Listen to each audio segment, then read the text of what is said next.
안녕하세요. EBS 뉴탐스런 과학 생명과학 부분의 권주희입니다. 오늘은 35강이지요. 자, 드디어 이제 이 대단원 3단원 중에 마지막 단원, 그러니까 중단원으로 세 번째인 생명의 연속성 단원의 이제 오늘 첫 번째 시간입니다.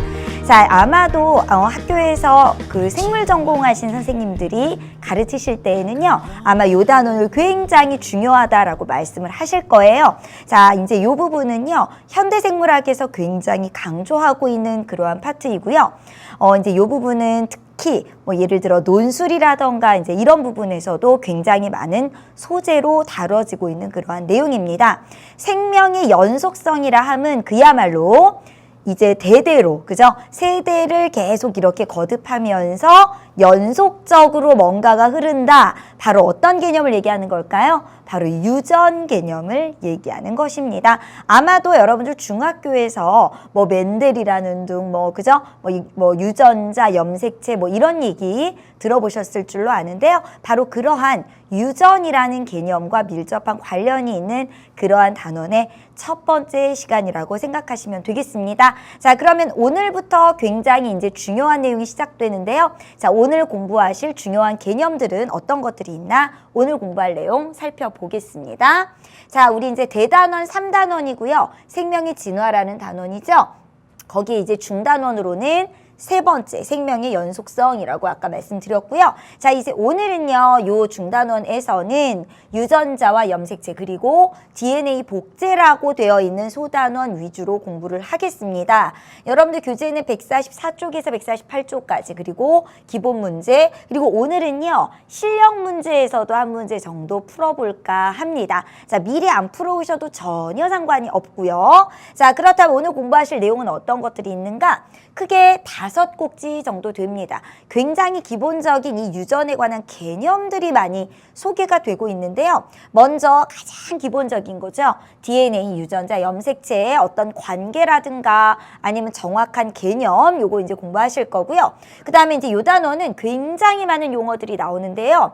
무엇보다 중요한 용어들이 요 2번에 잔뜩 숨어 있어요. 상동염색체, 염색 분체, 대립유전자. 자, 요거에 대한 개념을 오늘 명확하게 하시느냐 못 하시느냐에 따라 요 중단원, 생명의 연속성 단원에 여러분들이 뭐 예를 들어 시험을 본다거나 할 때 여러분의 수준이 이제 결정이 나는 것이라고 얘기하시면 되겠습니다. 자, 그다음에 세 번째, 사람의 염색체 구성은 어떻게 이루어져 있는가? 그 다음 이제 DNA 복제에 관해서도 간단하게 살펴볼 예정이고요. 그 다음에 워낙에 이제 요 단원이 아주 기초적인 그러한 개념 위주의 단원이면서 너무나 중요한 용어들이 많이 나와요. 그래서 선생님이 특별히 교재에는 이렇게 딱 정리가 되어 있지 않지만 선생님이 특별히 유전자와 염색체 관련 용어를 쫙 한번 정리를 해드리겠습니다. 자, 그럼 첫 번째 꼭지부터 시작을 하시죠. DNA는 무엇이고 유전자는 또 무엇이고 염색체는 또 뭐냐? 자, 이 개념들 한번 정리를 해보겠습니다. 자, 이 그림은요. 아마도 모든 이 과학 참고서에는 다 있는 그림일 거예요. 아주 유명한 그림이고요. 우리의 세포의 안에 특히 핵 안에, 그러니까 이제 진핵생물인 경우에는 이제 핵 안에 이러한 구조물이 숨어 있다라고 생각하시면 돼요. 자, 흔히 우리가 염색체라는 얘기를 하는데요.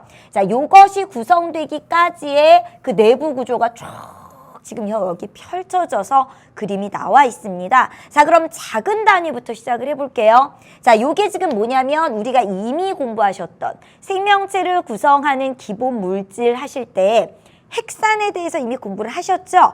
바로 그 핵산 중에서 DNA라고 하는 것이 지금 여기 그림이 나와 있어요. DNA 하면 이제 이중나선 구조라는 거 여러분들 잘 아시죠? 그래서 일단 이렇게 모식적으로 이중나선 구조로 이렇게 되어 있는데요. 요거 하나하나가 지금 어떻게 돼 있어요? 수많은 뉴클레오타이드가 모여 있는 폴리뉴클레오타이드 두 가닥이 이렇게 베베베베 꼬여서 이중나선 구조를 하고 있습니다. 자, 그렇다면 여기서 잠깐 우리가 이제 용어를 조금 구분을 한번 해볼게요. DNA라는 말 많이 들어보셨을 줄로 알고 개념도 어느 정도 있으실 거예요. 그러면 유전자는 뭐냐는 거예요. DNA가 유전자랑 같은 말일까요? 그렇지 않습니다. 자, DNA라고 하는 것은요. 유전 물질 이름이에요. 자, 무슨 말이냐? 이렇게 생각해 봅시다. 자, 지도가 있어요. 자, 지도 안에 많은 어떤, 그죠? 이렇게 정보들이 숨어 있죠. 자, 그 다음, 그 지도는 뭐에 쓰는 물건입니까? 지도가 그냥 이렇게 종이가 있다고 무슨 의미가 있나요? 아니죠. 지도라고 하는 것은 거기에 있는 정보에 따라서 길찾기를 해서 어디로 온가 가도록 해주는 그러한 정보가 들어있는, 자, 예를 들면 이제 종이로 된 지도라고 해보세요. 자, 그럼 이때 DNA라고 하는 것은 지금 이 상황에서 예를 들면 그 지도 자체가 DNA예요. 자, 그러면 DNA라고 하는 걸 어떻게 정확하게 개념을 규정할 수가 있는가? DNA는요, 유전 정보가 몽땅 담겨 있는 유전 물질입니다. 자, 그런데 그 유전 정보라는 것은 사실 뭐냐면, 자, 예를 들어 지도 안에 들어있는 정보라고 하는 건 뭐예요? 길찾기에 관한 정보가 잔뜩 들어있죠. 그럼 DNA에 들어있는 유전 정보라는 것은 결국 뭐냐? 자, 이제 요거 개념 여러분들 정확하게 하셔야 돼요. DNA는요, 유전 정보가 들어있는 유전 물질이고요. 자, 요 안에 유전 정보가 있다 그래서 유전 현상이 나타나는 건 아니에요. 그냥 있기만 해서는. 자, 그렇다면 DNA에는 뭐에 대한 정보가 그냥 들어있는 것이냐? 바로 유전 형질에 대한 정보가 들어있는 거예요. 자, 또 용어가 나옵니다. 형질이라고 하는 것은요, 어떤 생물체에게 나타나는 독특한 여러 가지 특징들이 다 형질이에요. 그 중에서 유전되는 형질을 우리는 뭐라고 부르냐면 유전 형질이라 그래요. 자, 예를 들어 머리카락이 곱슬이냐 직모냐. 자, 이거 형질 맞죠? 그런데 그거 유전돼요? 유전돼요. 유전자에 의하여, 바로 DNA에 있는 이 유전자에 의하여 결정이 나는 형질이라는 거예요. 자, 그렇다면 이 유전 형질에 대한 정보는 어떻게 해서 표현이 되느냐? 자, 요 관계 알아두세요. DNA에 있는 유전 형질에 관한 정보는 결국 어떻게 해서 나타나느냐면요, 특정한 단백질을 만드는 형태로 표현됩니다. 자, 이 과정을 우리는 뭐라 그러냐면요, 유전 형질이 발현된다고 얘기해요.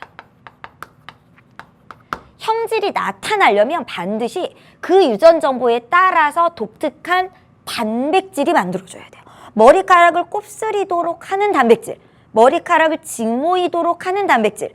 예를 들어 사람은 헤모글로빈이 있어서 피가 빨갛지만 또 피가 빨갛지 않은 생물도 있지요. 그러면 사람에게는 뭐가 있는 거예요? 헤모글로빈이라는 단백질에 대한 유전 정보가 DNA에 있다는 거예요. 어떤 관계인지 아시겠습니까? 그러면 다시 DNA를 정의를 내려볼게요. DNA는 모든 유전 형질에 관한 정보가 다 들어있는 유전 물질인데, 그 정보라는 것은 결국 뭐냐? 단백질 합성에 관한 정보다. 이렇게 생각을 하시면 되겠습니다. 그런데 그 정보가 다 들어있는 거예요. 이 DNA 안에. DNA가 엄청 길겠죠. 그러니까 DNA는 핵안에 엄청 많이 들어있어요. 그래서 왜냐하면 사람의 유전 형질에 관한 정보는 너무나 많기 때문에. 자, 그럼 이제 우리 유전자를 한번 생각을 해봅시다. 자, 유전자는 아까 그 지도의 예를 들면 뭐라고 생각하시면 되냐면, 지도 자체는 DNA예요.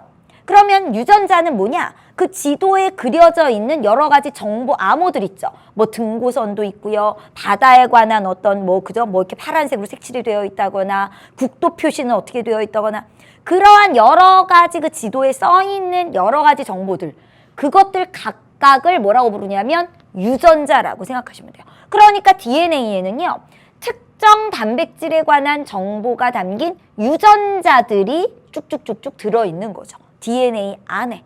자, 그렇다면 이 유전자는 DNA에 어떤 형태로 들어있는가?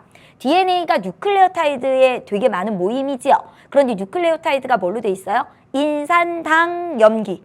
그랬을 때 이 유전자는요, DNA에 어디에 숨어 있냐면 특정 염기 서열에 숨어 있어요. 그것도 이 염기 서열이 이제 연속된 3염기마다 하나의 어떤 단백질 중에 아미노산에 관한 정보가 들어있습니다. 자, 이제 그 구체적인 얘기는 다음 시간에 가서 할 거예요. 너무 궁금하시죠? 자, 다음 시간까지 꼭 우리 같이 한번 해주시고요. 일단 여기까지. 자, DNA는 유전 형질에 관한 정보가 담긴 물질, 유전 물질이고요. 그 정보는 결국 단백질 합성에 관한 정보다. 그런데 그 각각 화학의 정보들을 뭐라고 부르냐면 유전자라고 얘기를 하고요. 그 유전자는 결국 DNA의 특정 염기 서열의 형태로 유전자가 이제 그저 들어있다 이렇게 생각하시면 됩니다. 자, 그럼 이번에는 이제 또 다른 용어로 갑니다. 아까 선생님이 뭘 강조했냐면 DNA는 너무 많다 그랬어요. 왜냐하면 어떤 생물체의 유전형질에 관한 정보는 너무 많기 때문이죠. 자, 그래서 이 DNA는요. 핵안에 똘똘똘똘 뭉쳐 있어야 돼요. 왜냐하면 DNA가 너무 양이 많은데 이 조그만 세포 안에 다시 그 조그만한 핵 안에 쏙 들어가 있어야 되니까요. 그래서 이 DNA는 어떤 형태로 있는고 하니 특정한 단백질 덩어리와 함께 반죽처럼 막 뭉쳐져 있어요. 그럼 이 단백질은 왜 있는 거냐? 자, 이 DNA가 이렇게 실 모양이에요. 그냥 줄 형태입니다. 그런데 여러분, 그냥 줄이 있는 거랑 주변에 이렇게 둥근 덩어리들이 있는 거랑 언제 더 잘 똘똘 뭉치게 해요? 덩어리들이 있으면요. 그걸 기준으로 막 감기면서 더 덩어리가 잘 생겨요. 바로 이 단백질은 DNA가 똘똘똘똘 말리게끔 해주는 그러한 구조물 역할을 한다고 생각하시면 되고요. 그 단백질 이름 유명합니다. 바로 히스톤 단백질이라고 부릅니다. 단백질 이름이에요. 자, 그런데 이게요, 평상시에는 어느 정도 이렇게 감겨있는 수준으로 있어요. 그 수준을 뭐라고 부르냐면요. 염색사라고 얘기해요.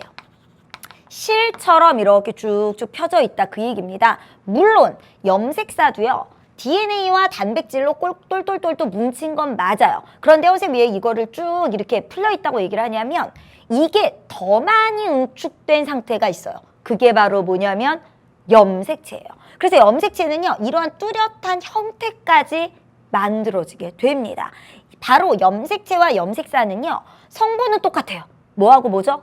DNA 플러스 히스톤 단백질. 염색사와 염색체는 자 DNA 플러스 히스톤 단백질인데 뭐만 달라요?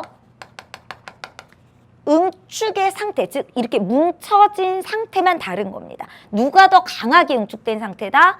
염색체가. 그럼 언제 이렇게 강하게 응축되냐면요. 바로 세포 분열이 일어날 때. 세포 분열이 일어날 때는요. 이 유전 물질을 딸 세포한테 이렇게 공평하게 분배를 해줘야 돼요. 그러려다 보니까 풀어져 있는 것보다는 어떤 형태가 더 쉽고 빠르게 정확하게 분배하기가 좋을까요? 이렇게 단위로 이렇게 뭉치를 만들어야 더 쉽게 이렇게 딸 세포로 분배가 되겠죠. 이거 이해 가세요?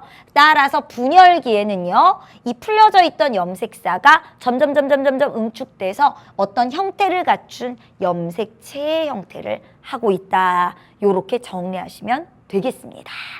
자, 그러면 이제 우리 요렇게 DNA, 유전자, 염색사, 염색체. 자, 이제 이런 용어를 공부를 하셨고요. 자, 그럼 이제 우리 요 끝에 요 염색체에 관한 얘기를 조금 더 해볼게요. 염색체 안에 뭐 있어요?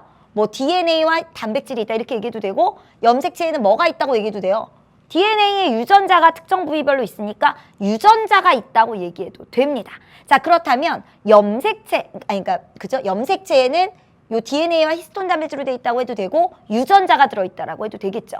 자, 그렇다면 염색체라고 하는 것은 어떠한 방식으로 세포 안에 들어있는가? 자, 그 이제 용어 위주로 한번 좀 정리를 해볼게요. 자, 가만히 보면요. 우리 체세포에는요. 이상하게 염색체들이 이게 크기와 모양이 같은 게 두 개 이렇게 들어있는 경향이 있어요. 그거를 이제 우리가 좀 특별하게 여겨서 그 한 쌍, 크기와 모양이 같은 그 쌍을 이루고 있는 그 염색체들을 뭐라고 얘기하냐면 상동 염색체라고 얘기합니다. 이 상동, 뭔가 같다는 의미죠. 뭐가 같아요? 크기와 모양이 같다는 거예요. 누가? 상동 염색체의 한 쌍끼리 서로 크기와 지금 보세요. 모양이 같죠. 동원체, 요 부분이 동원체거든요. 염색체가 이렇게 형성되다 보면 중간에 이렇게 잘록하게 들어간 부분이 있어요. 거기를 우리가 동원체라고 하는데 이 동원체의 위치와 전체 크기 요게 같으면 상동 염색체라고 부릅니다. 자, 그런데 이 상동 염색체라고 하는 것은요. 어떤 사연이 있길래 체세포마다 이렇게 쌍으로 들어있는가? 사람의 체세포 핵 하나 안에는요. 이렇게 쌍으로 된 상동 염색체가요. 성염색체 한 쌍을 빼고는 22쌍이나 있어요. 그 쌍이 어쩌다 이렇게 쌍이 된 거게요. 하나는 정자에서, 하나는 난자로부터 온 거예요. 자, 이걸 좀 이렇게 크게 좀 이렇게 표현을 하자면 하나는 부계로부터 하나는 모계로부터 온 것이다. 이렇게 얘기할 수 있어요. 그래서 쌍을 이룬 거예요. 자, 그렇다면 여기서 한 가지. 그럼 상동 염색체는 크기와 모양이 동일하니까 이 속에 들어있는 유전자도 다 같을까요? 자, 우리가 보통 염색체 유전자가 있을 때 그 유전자를 이렇게 찍 하고 옆에다가 이렇게 유전자 표시를 좀 해주거든요. 여기도 보시면 찍 하고 A 이렇게. 이게 이제 유전자 표시를 해주는 거예요. 왜냐면 염색체 안에 DNA인데 특정 부위가 유전자니까. 자, 그랬을 때 지금 보시는 바와 같이 여기가 지금 라지 A고 여기가 스몰 A거든요. 완전 동일합니까?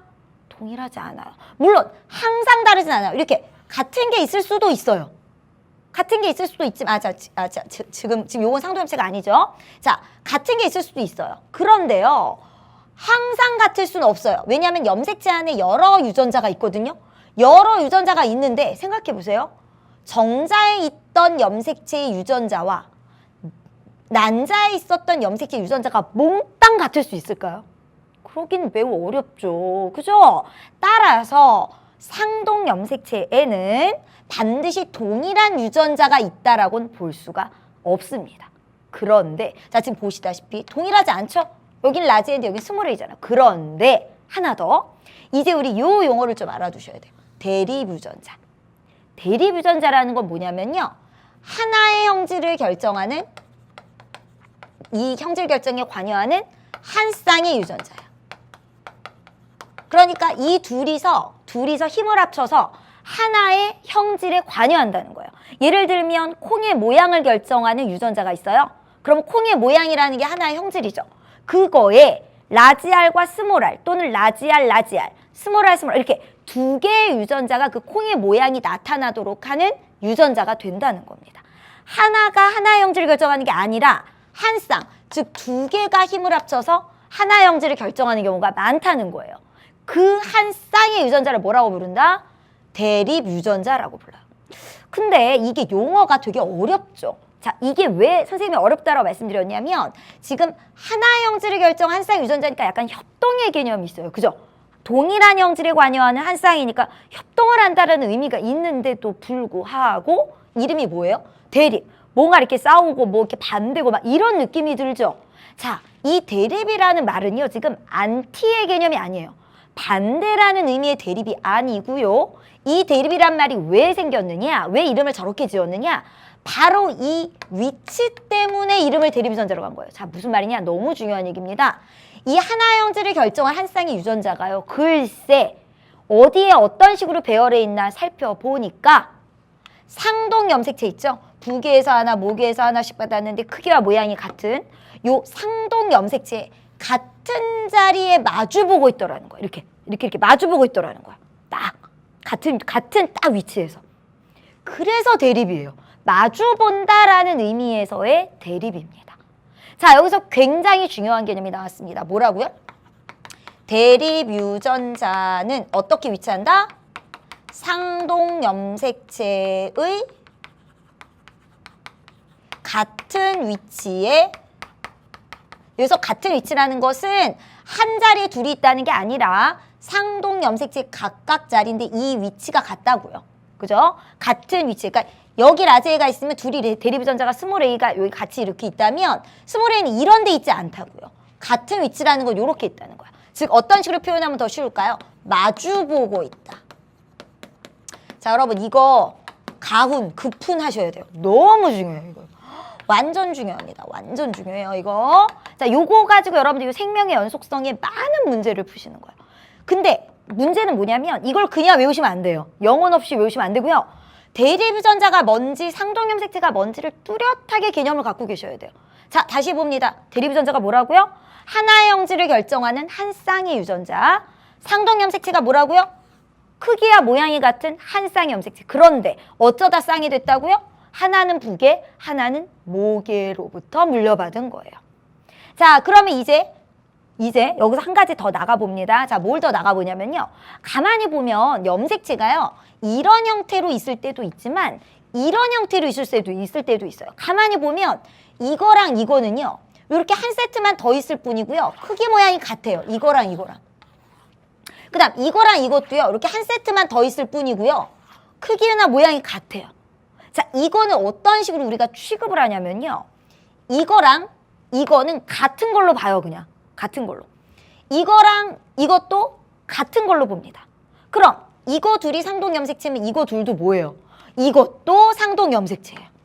자, 그럼 어쩌다가 이렇게 모양이 바뀌었느냐? 어쩌다 이렇게 뚱뚱해졌느냐? DNA를 복제한 거예요. 즉, 이 안에 DNA가 있었는데 DNA는 복제되는 위대한 능력이 있어요.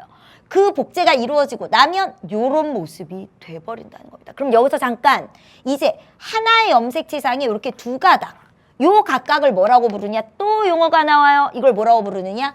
염색 분체라고 부르고요. 자, 여기서 또 시험에 너무나 잘 나오는 개념이 있어요. 그게 뭐냐? 상동 염색체끼리는 유전자 구성이 완전히 동일하지 않을 수 있다 그랬죠? 여기에 라지 A가 올 수도 있지만 이렇게 스몰 A가 올 수도 있어요. 이렇게 다른 유전자가 배치되어 있을 수도 있어요. 그렇지만 하나의 염색체에 붙어있는 이 두 염색 분체는 어떤 사이? 복제로 만들어진 사이예요. 그러니까 여기에 있는 유전자, 여기에 있는 유전자는 항상 어떻다?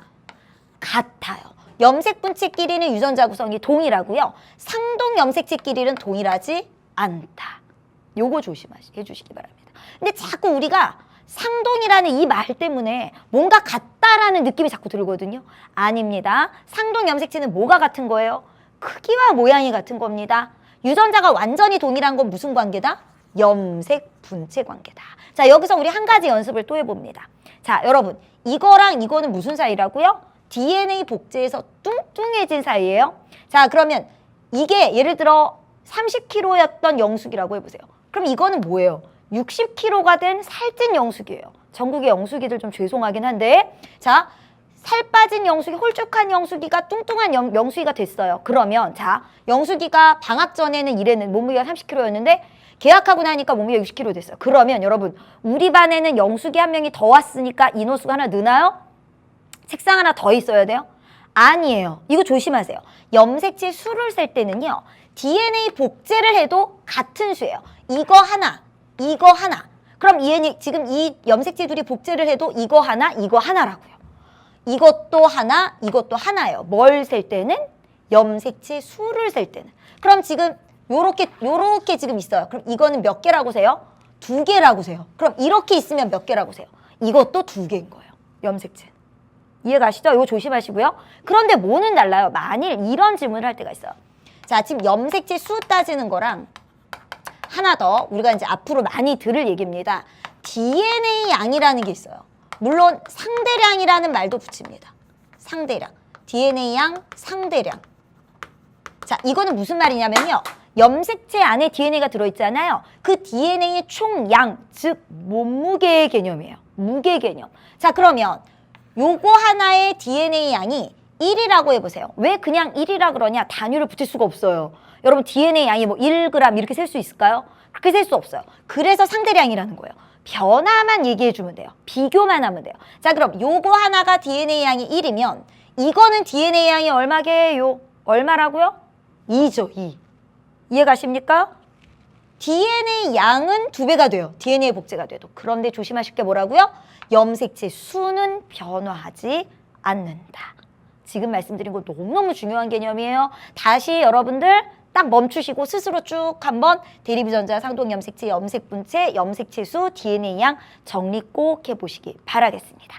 자, 그러면 우리가 뭘 좀 자세하게 보냐면 염색체상에 이렇게 대립유전자가 위치한 것에 대해서 조금 더 분석을 한번 해볼게요. 자, 무슨 말이냐면요. 자, 지금 이제 우리가 조금 아까 연습한 것처럼 요게 2개가 지금 크기와 모양이 같지요? 자, 요렇게 2개가 상동염색체라고 해봅시다. 자, 그런데 여기에는 라지 A가 있고 여기에 라지 A가 있어요. 이렇게 있을 수도 있지요. 또 어떻게 있을 수도 있어요? 스몰 A가 있을 수도 있고요. 그 다음에 이렇게 라지 A, 스몰 A가 있을 수도 있어요. 지금 요렇게 상동염색체 같은 자리에 있는 이 쌍들은 다 뭐라고 하면 돼요? 대립유전자들이에요. 대립유전자는 서로 같을 수도 있고 다를 수도 있습니다. 자, 이 상황을 가지고 우리가 말로 표현합니다. 자, 어떻게 표현하냐면요. 대립유전자 쌍이 이렇게 같은 걸로 되어 있을 때는요. 동형접합이라는 표현을 붙여요. 대립유전자 쌍이 같은 유전자로 되어 있을 경우. 같을 동. 자, 이건 쉽죠, 여러분들? 자, 그 다음. 대립유전자 쌍이 서로 다른 유전자로 되어 있을 수도 있죠, 지금처럼. 그럴 땐 뭐라고 부르냐면 이형접합 이렇게 부르고요. 단순하게 표현하면 동형접합이 순종이에요. 이런 말을 써요. 같은 말이에요. 자, 이렇게 이형접합은 그럼 뭐라 그러게요? 잡종이라고 불러요. 같은 말이에요. 순종, 동형접합, 잡종, 이형접합. 자, 이렇게 해주시면 되고요. 자, 이렇게 대립유전자쌍을 모두 표시해 주는 거. 특정 형질에 대한 대립유전자쌍을 모두 나타내는 걸 뭐라고 부르냐면요. 유전자형이라고 얘기해요. 자, 그런데 우리가 어떤 형질에 대해서 표현을 할 때는요. 유전자형으로 이렇게 나타낼 수도 있지만 그 결과 표현되는 것으로만 표현할 수 있어요. 자, 지금은 어떤 상황이냐면요. 날개 모양, 이게 초파리인가 봐요. 초파리의 날개 모양을 결정하는 대립유전자가 될 수 있는 게 두 종류래요. 그런데 요게 긴 날개를 만들게 하는 유전자고요. 요게 흔적 날개를 만들게 하는 유전자예요. 그런데 이게 우성이에요. 자, 우리 요거 이제 멘델이 얘기했었어요. 대립유전자 간에는 우열이 있을 수 있다. 자, 그런데 요렇게 긴 날개 유전자만으로 유전자형이 구성되어 있으면 당연히 표현형은 뭘로 될까요? 당연히 긴 날개로 표현되겠죠. 항상 대립유전자는 쌍으로 해서 하나 형질을 결정합니다. 그 다음 모두 다 흔적 날개 유전자 쌍으로만 되어 있으면 당연히 표현도 뭘로 돼요? 흔적 날개로 되죠. 그런데 자, 우열이 있어요. 그래서 이렇게 이형접합 상태로 있으면 뭐만 표현돼요? 이것만 표현되죠. 그랬을 때 표현형으로 나타내는 것을, 그러니까 표현된 것만 나타내는 것을 표현형이라고 얘기해요. 자, 그렇다면 표현형과 유전자형 사이에는 뭐가 있느냐? 이거죠. 표현형은 같은데 뭐는 다를 수 있다? 유전자형은 다를 수 있다. 우열이 확실한 경우에. 그렇겠죠. 그죠? 자, 이렇게 유전자형, 표현형 이제 이런 생각도 좀 해주시고요. 그 다음 지금은 여기 이렇게 한 쌍씩만 있는 거, 이렇게 하나만 있는 걸 얘기를 했는데 여러분 이런 게 있어요. 설마 여러분 염색체에 유전자가 이렇게 하나만 있을까요? 그럴 리가 없습니다. 염색체에는 너무나 많은 DNA가 꽁꽁꽁 응축되어 있기 때문에 이 안에 사실은 여러 유전자들이 있어요. 그랬을 때 예를 들어 여기에 어떤 특정 형제, 여기는 지금 날개 모양 결정 유전자죠. 자, 이게 있고요. 뭐 예를 들어 여기에 눈 색깔 결정하는 유전자가 있다고 해보세요. 있을 수 있거든요. 이렇게. 자, 그럴 때 이 두 유전자는 뭐 되어 있다라고 얘기하냐면요. 연관되어 있다 그래요. 연관이라는 건 특별한 게 아니에요. 왜냐하면 염색체의 숫자보다 유전자의 숫자가 훨씬 많기 때문에 하나의 염색체에도 여러 유전자들이 들어있을 수 있거든요. 그랬을 때 하필이면 같은 염색체에 들어있는 유전자들은 서로 연관되어 있다. 이렇게 표현을 합니다. 자, 요 연관이라는 개념도 좀 알아두시고요. 자, 그 다음에 한 가지 말씀 더 드릴게요. 요 상동 염색체가요. 가끔 어떤 특별한 순간에는요. 쌍을 이루고, 그러니까 쌍을 그냥 이룬 게 아니라 이렇게 접합하고 있는 경우가 있어요. 껴안고. 자, 어떤 모습이냐면 바로 이런 모습이에요. 지금 DNA 복제까지 된 한 쌍의 상동 염색체가요. 붙어 있어요. 이런 현상이 언제 관찰이 되냐면요. 감수 1분열에 전기에 형성됐다가 중기까지 이런 형태로 있게 됩니다. 자, 그랬을 때 상동 염색체 한 쌍이 이렇게 쌍을 이루고 아예 접합하여 있는 상태를 뭐라고 부르게요? 이가 염색체. 그 다음 염색 분체수가 몇 개예요? 4개죠. 4분 염색체라고도 부릅니다. 자, 이가 염색체의 정체도 여러분들 알아두시기 바라면서 자, 그러면 이러한 염색체들이 사람에게 핵 하나에 어떤 방식으로 들어있나 한번 생각해 볼까요? 자, 염색체들이 여러분들 핵 하나당 사람의 경우 체세포 핵 하나당 몇 개 들어있게요? 46개 들어있어요. 남학생, 여학생, 핵 하나당 들어있는 염색체 수 같을까요? 다를까요? 할머니랑 여러분들이랑 핵 하나에 들어있는 염색체 수 같을까 다를까요? 같아요. 자, 같은데 그럼 어떻게 남자 여자가 구분되는 거죠? 바로 이거죠. 자, 지금 보시면 한 사람당 체세포 하나에 핵 하나에 들어있는 염색체가 총 46개인데 남자 여자 다 46개예요. 그런데 자, 지금 여기는 약간 구성을 표현했습니다. 어떻게 표현했냐면 44와 XY 이렇게 나눴죠. 44와 XX. 이거는 뭘로 나눈 거냐면요. 남녀에게 구분 없이 공통으로 들어있는 염색체, 상염색체를 표현한 거예요. 상염색체는 남녀 모두 44개씩이고요. 남자, 여자를 구분해 주는 게 바로 성염색체입니다. 자, 여러분 잘 아시죠? 남자는 XY, 여자는 XX. 이걸 성염색체라 그래요. 자, 그러니까 남녀 또는 동물의 암수에게 공통으로 들어있는 염색체, 상염색체. 그 다음에 남녀 또는 암수의 구성에 차이가 있는 염색체 뭐라고 불러요? 성염색체라고 부르고, 보통 성염색체 이제 성결정과 이제 관련된 그런 유전자들이 좀 위주로 들어있대요. 자, 그런데 이제 이렇게 짧게 그린 이유는요. 우리 요게 이제 XY로 이제 표시를 해본 겁니다. 나머지는 표시 안 하고요. 마녀석계 언제 다 그려요, 그림에. 성염색체만 그렸다고 생각해 보세요. Y염색체가 작아요. 그래서 이렇게 딱 구분을 한 겁니다. 자, 그러면 사람이 이렇게 염색체 구성을 가지고 있다가, 자, 요번 단원 제목이 뭐라고요? 중단원 생명의 연속성. 자녀에게 이제 유전물질을 전달해 줄 때 염색체 형태로 이제 전달을 해주죠. 그럴 때 어떻게 전달해 주느냐? 여러분, 자손을 그죠? 이렇게 만들려면 반드시 생식세포를 만들어야 돼요. 생식세포가 지금 뭐냐면 정자 또는 난자입니다. 자, 그랬을 때 어떤 식으로 정자나 난자 안에 이 염색체를 구성해 주냐면, 정자는 22 더하기 Y나 22 더하기 X로 딱 반절의 염색체가 들어있어요. 난자도 마찬가지죠. 44 더하기 XX를 딱 반절. 22 더하기 X, 22 더하기 X 이런 식으로 반절로 만들어요. 이 과정을 뭐라고 부르게요? 감수분열이라고 부릅니다. 자, 그런데 요 상태에서 자, 우리는 유성생식할 때 자손이 어떻게 형성됩니까? 수정을 하죠, 수정. 자, 수정이 이루어질 때 어떻게 이루어져요? 정자 하나, 난자 하나 이렇게 수정하죠. 그러면 정자는 두 종류니까 난자는 지금 염색체 구성이 다 같죠. 그러면 수정이 된 경우도 두 종류가 있겠네요. 그럼 보세요. 22 더하기 X랑 정자 중에 X를 가진 정자가 수정이 되면 뭐가 되게요? 수정이 되면 그러면 자, 22 더하기 X, 22 더하기 X 요거네요. 44 더하기 XX. 오, 여자의 염색체 구성이 되고요. Y를 가진 정자와 난자가 수정이 되면 어떻게 되죠? 44 더하기 XY 남자가 되는 겁니다. 이런 식으로 계속 이제 자손이 쭉쭉쭉쭉 연속되어 가는 거죠. 자, 이 상황을 우리 조금 더 자세하게 보겠습니다. 자, 요게 지금 뭐냐면요. 남자와 여자의 체세포 핵 하나당 들어있는 염색체를 다 조사한 거예요. 쫙 조사해서 크기대로 쫙 번호 붙여가지고 나열한 거예요. 자, 이렇게 보시면 크기가 점점 이제 번호가 커질수록 작아져요. 1번이 제일 커요. 자, 그런데 가만 보니까 두 개씩 한 번호에 묶었죠. 이 두 개가 바로 뭐라고요? 이게 상동염색체예요. 그러면 상동염색체가 지금 성염색체 제외하고 몇 쌍이에요? 22개고 몽땅 상염색체는 다 상동염색체로 되어 있군요.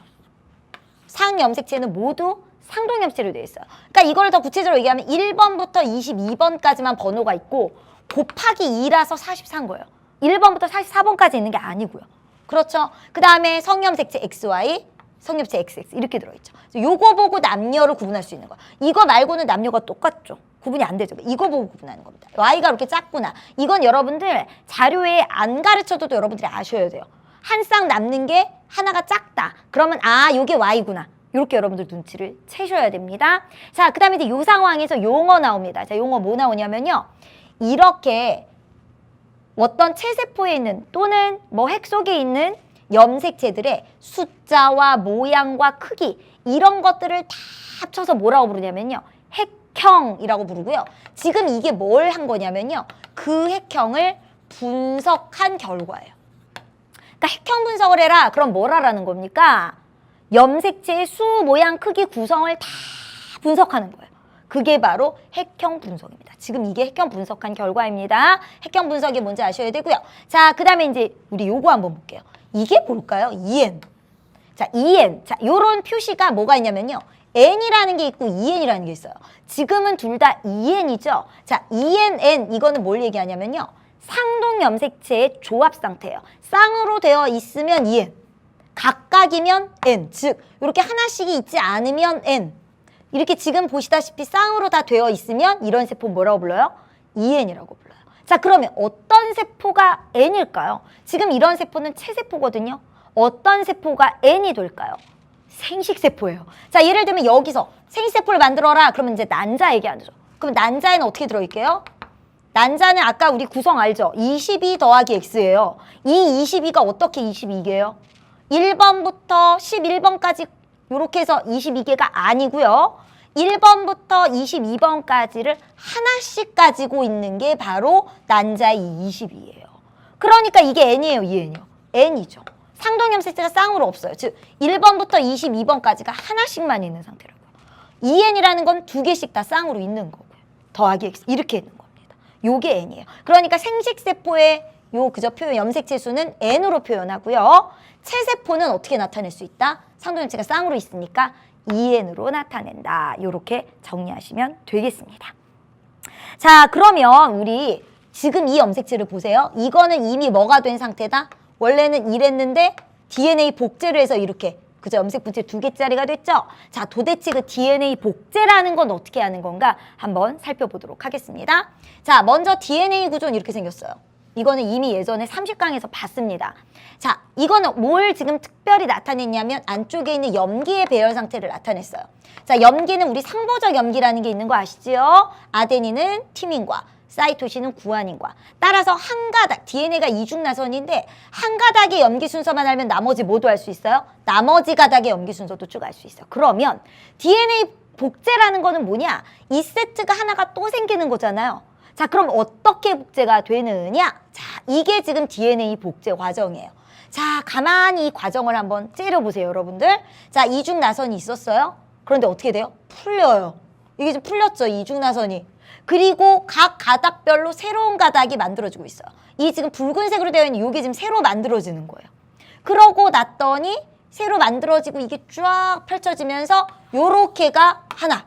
그 다음 여기도 쫙 풀려서 새로 한 가닥이 다시 만들어져서 요렇게 하나. 이렇게 된 겁니다. 그런데 이게 이제 만들어질 때 이 조각들이 뭐냐면요.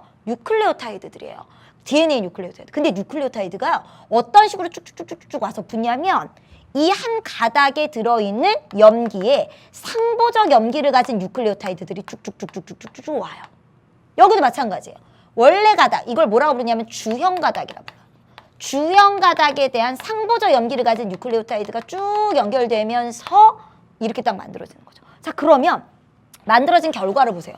만들어진 결과를 보니까 요 가닥하고 요 가닥은 원래 있었던 가닥이죠. 원래 가닥. 그리고 이렇게 빨갛게 되어 있는 요 가닥이 뭐예요? 새로 만들어진 가닥이죠.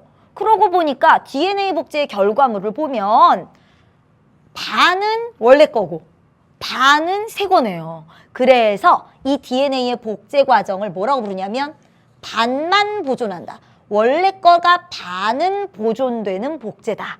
그래서 반보존적 복제라고 얘기를 합니다. 자, 요게 이제 DNA 복제의 특징이에요. 자, 그러면 우리 오늘 아까 선생님이 시작할 때 선생님의 비장의 무기로 말씀드린 오늘 너무 많은 용어 나왔죠? 정확한 용어의 정리 한번 해보도록 하겠습니다.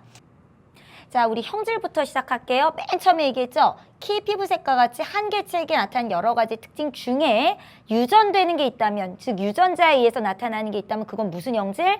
유전형질 이러면 되는 거고요. 자, DNA와 유전자의 차이. DNA는 생명체를 구성하는 뭐에 대한? 단백질에 대한 유전 정보가 들어있는 분자 자체, 지도, 그 종이라 그랬죠? 유전자는 그 안에 들어있는 정보인데 어떤 형태로 들어있다? DNA의 특정 부위, 뭘로? 염기, 서열로. 요게 이제 유전자고요. 자, 염색체란 무엇이냐? 세포가 분열할 때 염색사가 응축하여, 응축 말이 어렵지만 이게 더 단단한 반죽이 된다는 거예요. 자, 단단하게 되어 나타나는 끈이나 막대 모양의 구조물, DNA와 뭘로? 히스톤 단백질로 구성이 된다. 자, 이러면 되고요. 자, 이제 염색체에 관한 또 많은 얘기가 있었어요. 상동 염색체란 뭐가 상동이다? 모양과 크기가. 자, 모양과 크기만 하셔도 돼요. 왜요? 이 안에 있는 유전자는 하나는 북에 하나는 목에로부터 왔기 때문에 완전히 동일하지 않다 그랬습니다. 자, 그런데 염색 분체끼리는 어때요?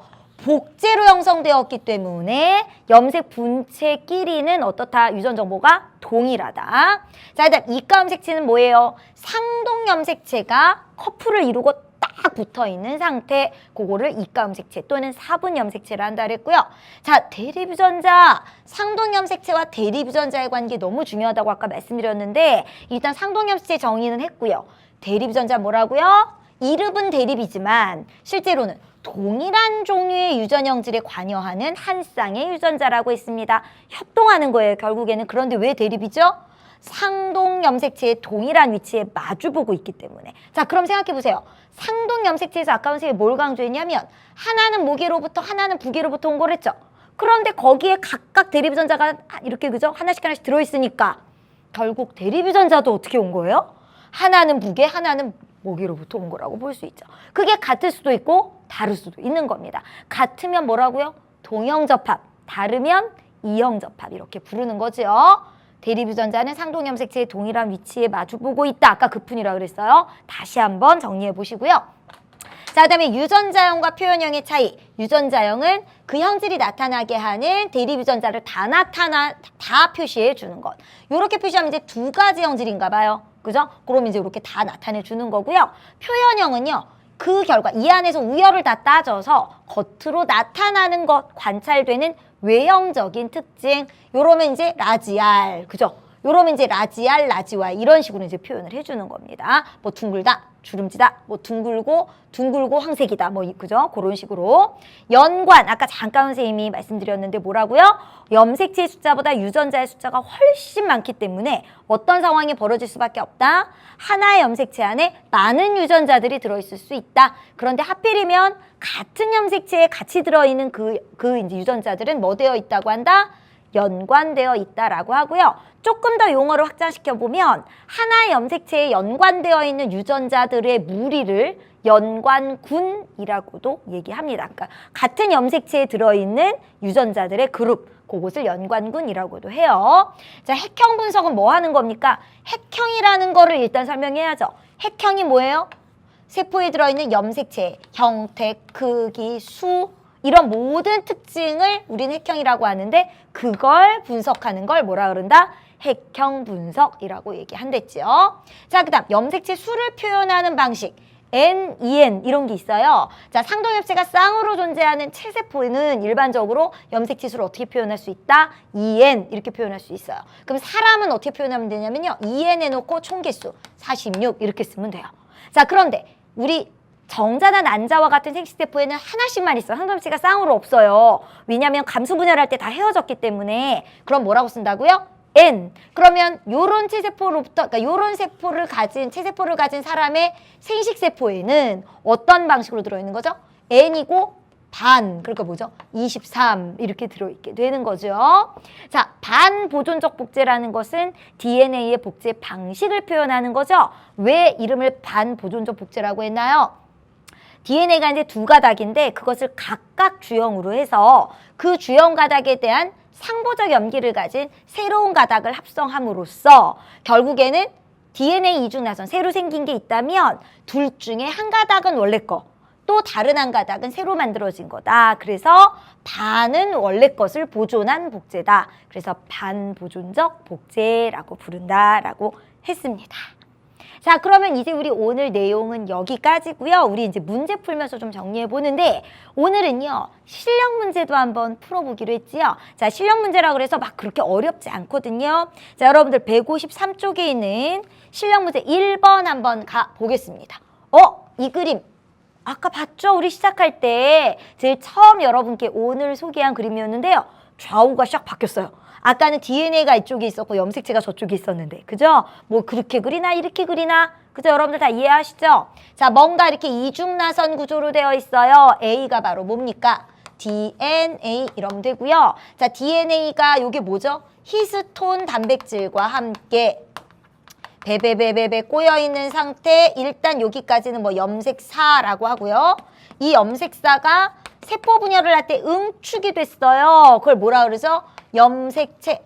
그런데 이건 이미 뭐까지 끝났나 봐요. DNA 복제까지 끝났나 봐요. 그래서 기억과 니은은 염색 분체니까. 자, 여기서 중요한 거. 염색 분체끼리 아마 이거 꼭 아마 질문이 있을 거예요. 보기에. 염색 분체끼리는 유전적 조성이 어떻다? 완전히 동일하다. 왜요? DNA 복제로 만들어진 사이이기 때문에. 그러면 우리 보기 보겠습니다. 기억에 A는 DNA인데 이것을 유전 정보의 본체이다. 이렇게 멋있게 얘기해도 좋지요. 그죠? 유전 정보의 본체이다. 유전 정보가 담겨있는 그 물질 자체다. 그런 의미입니다. 기억 맞고요. 니은에 기억과 니은은 상동염색체예요? 아니에요. 하나의 동원체를 두고 이렇게 묶여 있죠. 이건 뭐라고요? 염색 분체 또는 이 둘의 사이를 자매 염색 분체다. 뭐 이렇게 표현도 합니다. 상동염색체려면 요거랑 크기와 모양 같은 게 하나 더 있어야 돼요. 그죠? 자, 니은은 틀렸고요. 디귿에 자, B는 염색사예요. 자, 뭘로 구성돼 있어요? 알고 보면 히스톤 단백질과 DNA가 많이 이렇게 뭉쳐있는 상태. 따라서 DNA와 단백질로 이루어져 있다. 맞는 서술 되겠습니다. 정답은 4번 그드 골라주세요. 자, 이제 앞으로 한번 가보세요. 뭘 자꾸 왔다 갔다 하라는지 모르겠네요. 그죠? 150페이지로 한 장만 싹 넘겨보세요. 자, 거기 가보시면은 기본 문제 3번 있습니다. 3번. 자, 요 문제 찾으셨나요? 자, 지금 이렇게 해놓은 걸 뭐 했다라고 합니까? 자, 멋있는 표현으로 오늘 용어 정리했죠? 이렇게 쫙 나타낸 것을 핵형 분석했다. 이렇게 얘기 안 됐죠? 핵형 분석은 뭐 한 거다? 세포에 들어있는 염색체의 수, 모양, 크기 이거를 다 분석하는 게 핵형 분석이다 했어요. 자, 그럼 우리 이 내용을 한번 잘 째려봅시다. 자, 1번, 2번 쫙 나가네요. 22번까지 44개가 각각 다 상동염색체 22쌍으로 되어 있고요. 자, 마지막. 자, 이거 아까 선생님이 뭐라 그랬어요? 무슨 염색체인지 안 가르쳐줘도 남은 요 한 쌍은 무조건 성염색체인데 지금 조합이 뭐예요? 하나가 작죠? 이 작은 건 무조건 뭡니까? Y 염색체예요. 이건 안 가르쳐줍니다. 여러분들이 이걸 아셔야 돼요. 작은 게 Y 염색체예요. 요게 X 염색체. 그럼 지금 이건 뭐예요? 44 더하기 XY. 이 구성이죠? 그러면 이 핵형 분석 가지고 뭐 할 수 있어요? 지금 이거는 누구 세포를 했나 보네? 남자. 이거는 남자의 핵형을 분석한 거구나. 이렇게 알 수가 있습니다. 그럼 우리 문제를 볼게요. 설명으로 옳은 거 찾아보랍니다. 1번에 A와 B. 자, 이거 아까는 요 하나의 요거랑 요거에서 기억, 니은 했던 문제였죠. 실력 문제에서는. 여기는 이거랑 이거예요. 한 번호로 되어 있지만 크기와 모양이 같은 각각의 염색체. 이걸 뭐라고 부르죠? 상동염색체. 이거 상동염색체죠. 그러니까 상동염색체가 지금 22번까지 22쌍이 있는 거예요. 자, 1번 염색분체이다. 땡, 틀렸습니다. 2번에 상염색체가 어디서 어디까지예요? 1번부터 22번까지가 상염색체죠. 그럼 몇 쌍의 상염색체가 있는 거예요? 22쌍의 상염색체가 있는 건데 23쌍의 상염색체 갖고 있다 그랬으니까 2번 땡 해주시고요. 3번에 자, 지금 22쌍의 상염색체와 한 쌍의 성염색체니까 이거를 그냥 쌍으로 간주한다면 비록 XY가 같진 않지만 총 23쌍의 염색체가 있는 거예요. 그러면 대립유전자도 23쌍이에요? 아니라 그랬죠? 염색체 수보다 뭐가 훨씬 많다? 유전자 수가 훨씬 많다. 따라서 23쌍의 대립유전자 말도 안 됩니다. 대립유전자 막 2만 개, 막 2만 5천 개 이렇게 들어있대요. 따라서 우리 3번 틀렸고요. 4번에 이 사람의 성별은 뭐다? 이거 보고 남자이다. 근데 여자라고 했으니까 4번도 틀렸고요. 5번에 C는 X고요. D는 Y예요. 자, 그러면 자손에게 물려줄 때 정자에 만일 X가 들어가 버리면 그 정자랑 수정이 되면 난자랑 수정이 되면 누가 되는 거예요? 딸이 되는 거고요. 그죠? Y를 가진 정자랑 난자가 수정이 되면 난자는 X고 Y를 가지니까 뭐가 돼요? 아들이 되는 거죠. X 이러면 딸이 되는 거고. 따라서 C를 물려받는 자손은 여자, D를 물려받는 자손은 남자가 된다. 맞는 서술이네요. 정답은 5번 골라주세요. 자, 이제 오늘 여기까지고요. 또 너무너무 다음이 궁금하시죠? 자, 그 궁금한 내용은 다음 시간에 또 같이 생명의 연속성 두 번째 시간에서 하겠습니다. 자, 오늘 여기까지고요. 수고하셨어요. 안녕히 계세요.